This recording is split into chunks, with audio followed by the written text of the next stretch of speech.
Japan में एक बहुत ही प्रसिद्ध बौद्ध सन्यासी हुए जिनका नाम था रिझाई। रिझाई दुनिया के शोर शराबे से दूर एक जंगल के पास एकांत में अपनी कुटिया बनाकर रहा करते थे। रिझाई की प्रसिद्धि पूरे जापान में फैली हुई थी क्योंकि वह बहुत ही बड़े ध्यानी और आत्मज्ञानी व्यक्ति थे। एक बार जापान का सम्राट रिझाई के पास आता है और कहता है, मुनिवर, मैं हमेशा ही बहुत अशांत महसूस करता हूँ। मेरे मन में एक उथल पुथल सी मची रहती है।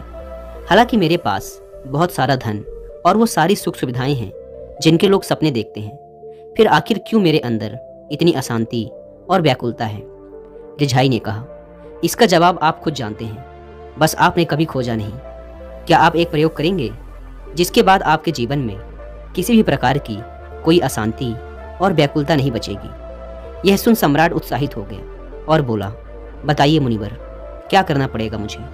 रिझाई ने कहा, आपको अगले 10 दिनों तक इसी आश्रम में एक साधारण व्यक्ति का जीवन जीना होगा और इन 10 दिनों में आप जितना हो सके उतना कम बोलेंगे और हमेशा ही अकेले एकांत में बैठे रहेंगे।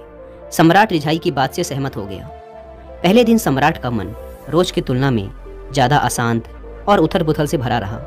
उसके मन में सैकड़ों प्रश्न उठ रहे थे और साथ ही आश्रम के एक साधारण से जीवन में वह असहज महसूस कर रहा था। लेकिन रिझाई के कहे अनुसार उसने पूरे दिन एक भी शब्द अपने मुंह से नहीं निकाला और चुपचाप एकांत में बैठा रहा। रात होते होते उसे एक अजीब सी खुशी का अनुभव होने लगा। उसके अंदर की बेचैनी कम होती जा रही थी। अगले दिन सम्राट एकांत में चुपचाप बैठा हुआ पौधों, फूलों, पत्तों और आकाश में उड़ने वाले पक्षियों को निहारता रहा। आज जिंदगी में पहली बार उसने महसूस किया था कि उसके आसपास की प्रकृति कितनी खूबसूरत है। वह पूरी तल्लीनता के साथ दिन भर प्रकृति को देखता और महसूस करता रहा। इसी तरीके से 3-4 दिन बीत गए। अब तक सम्राट के मन की सारी भागा दौड़ी, सारी उथल पुथल शांत हो चुकी थी। 5वें दिन की सुबह सम्राट एकांत में जाकर बैठा तो कुछ देर बाद अपने आप ही उसकी आंखें बंद हो गई और वह ध्यान में चला गया। वह पूरे दिन आंख बंद किए बैठा रहा और गहरे ध्यान में उतरता गया। कोई शब्द नहीं, कोई चिंता नहीं।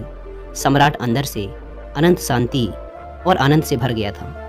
अपने बाकी के बचे हुए दिन ध्यान में गुजारने के बाद सम्राट रिझाई के सामने उपस्थित हुआ। उसने रिझाई को झुककर प्रणाम किया और बोला, मुनिवर, मुझे जवाब मिल चुका है कि आखिर क्यों मेरे अंदर इतनी उथल पुथल है, आखिर क्यों मेरा मन इतना अशांत और व्याकुल रहता है। रिझाई ने कहा, बताओ मुझे, क्या जवाब मिला तुम्हें। सम्राट ने कहा, मैं ज़रूरत से अधिक शब्दों का प्रयोग करता था। अपने लोगों के साथ दिन भर बेमतलब की बातें किया करता था और फिर अकेले में उन्हीं बातों के बारे में सोचता रहता था, जिसकी वजह से मेरा दिमाग बेचैन और अशांत रहने लगा और इसी के साथ मेरा शरीर भी।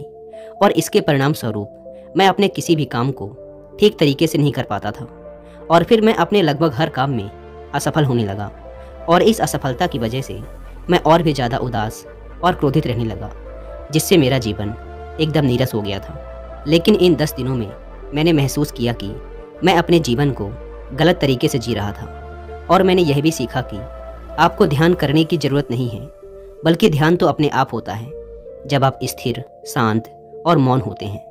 पिछले कुछ दिनों के ध्यान के दौरान एक चीज़ जो मैंने सबसे पहले सीखी है वो ये है कि किसी भी इंसान के जीवन की सबसे महत्वपूर्ण घटना उसका खुद को जानना है। यह सुन रिझाई ने कहा, केवल आप ही नहीं बल्कि दुनिया के ज़्यादातर लोग ज़रूरत से अधिक बोलते हैं और ना चाहते हुए भी अपना जीवन बर्बाद कर लेते हैं। गौतम बुद्ध अक्सर अपने शिष्यों से कहा करते थे कि दुनिया की सबसे तेज छुरी हमारी जुबान है, जो कि बिना किसी खून खराबे के लोगों को मार देती है। हमारी भाषा और शब्द हमारे हथियार भी हैं और हमारी कमजोरी भी।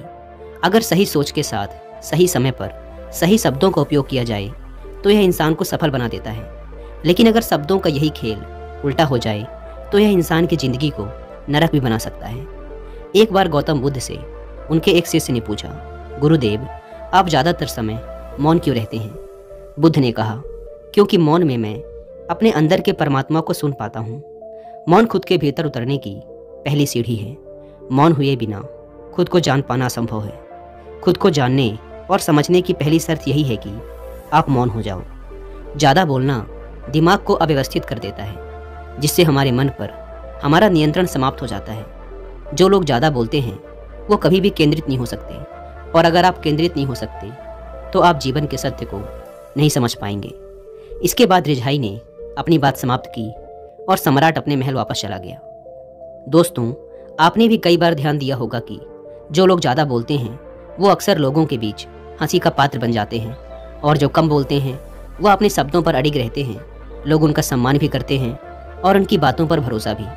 जो ज़्यादा बोलते हैं वो अपने विचारों के भी पक्के नहीं होते, उनका दिमाग अस्थिर होता है, और एक अस्थिर दिमाग वाला इंसान किसी भी काम में सफल नहीं हो सकता।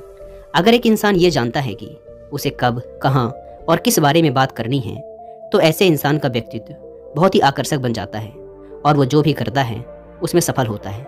दोस्तों, अगर हम महान और सफल लोगों के व्यक्तित्व को थोड़ा गहराई से देखें तो पाएंगे कि ऐसे लोग जितना हो सके उतने कम शब्दों में अपनी बात समाप्त कर देते हैं और चीज़ों के बारे में बड़ी गहराई से सोचते हैं। जो ज़्यादा बोलते हैं वो अक्सर झूठ भी बोलते हैं और लोगों की बुराइयां करते हैं। इसी कारण इनके अपने लोग भी इन्हें पसंद नहीं करते और इनसे बचने की कोशिश करते हैं।